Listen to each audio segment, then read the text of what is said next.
चाहिँ मेरो मामाले गाउँ है, पदुम्बा च्याङ्रे गाविस साबिक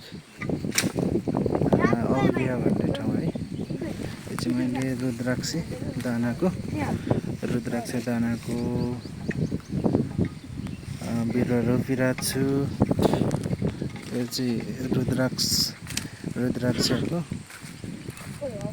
जुन परेको हुनाले चाहिँ मैले पुरा पाखा भएको थियो घारी, यति घारी राख्नुभन्दा बरु फाँडेर बिरुवा लगाउनु उचित होला भनेर चाहिँ लगाइरहेको छु। हेर्न सक्नुहुन्छ है, देखाउँदैछु पछाडिदेखि जम्मा 30 बोट रोपेको। यो गरामा चाहिँ ठुलो गरामा 18 बोट छ, उता अर्को गरामा 12 बोट छ। अहिले चाहिँ पुरानो कति 100 वर्ष भइसकेको 3 चौतारा भन्छ है। 3 चौतारा छेउमै छ मेरो मामाले गाउँ, बोजूको घर। अहिले बोजू बितिसक्नुभयो, हेर्न सक्नुहुन्छ अन्तिमसम्म।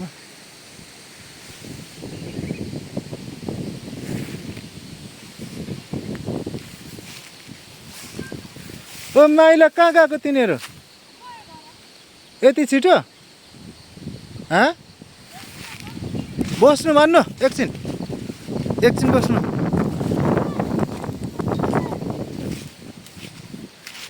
म चाहिँ देखाउनु गएछु मेरो मामाले घर चाहिँ बोजूको यस्तो अवस्था छ है। छानामाथि सब मक्केर झरिसकिरहेछ। अलिअलि थियो, मैले डढेर लाउँदा अलिअलि भेटेर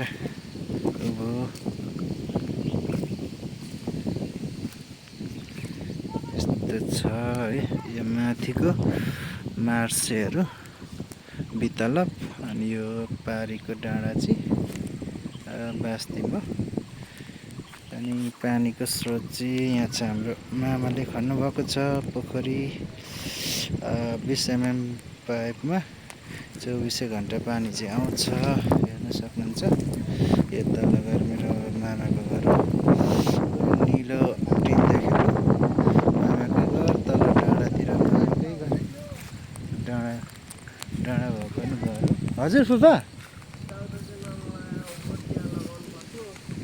उता खै अटेन फुपा, अनि यतिको फरकिलो चाहियो। ए त फेरि बाटो छेउमै पर्छ भनेर फुपा लगाइन। 2टा गरामा अटाउने हिसाबले गरेको। अनि हजुर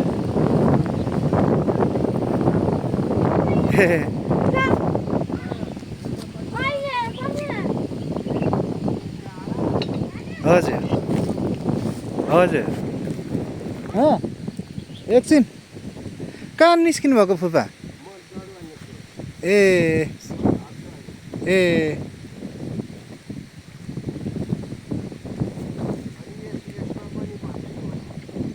यहाँ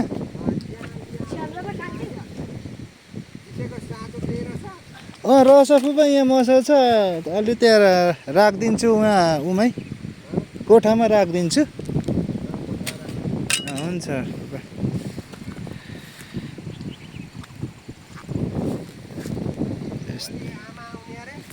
खोइ आउने भन्दै हुनुहुन्छ फुपा, आउनुहुन्छ होला कान्छा नाति र आमा।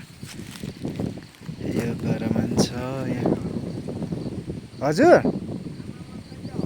कान्छा नातिसँग नि फुपा? हजुर। त्यसै मेरो मामाको छोराहरू हिरो छ। अर्को माइला, मामाको छोराहरू सब एउटा उतला छ, पखाल्दैछ, सफा गर्दैछ।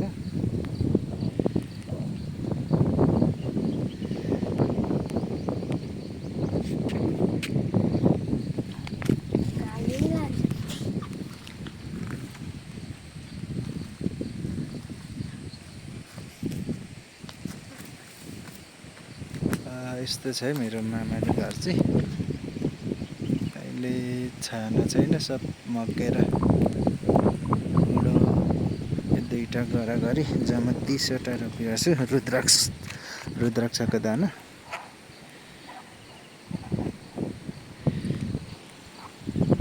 यस्तो छ वरिपरि है डाँडाहरू।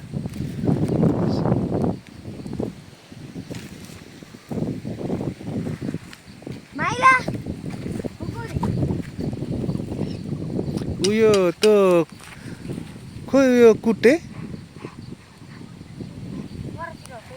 कुटेर त कोदाली थियो नि उ भएको त्यो पनि लानुपर्छ।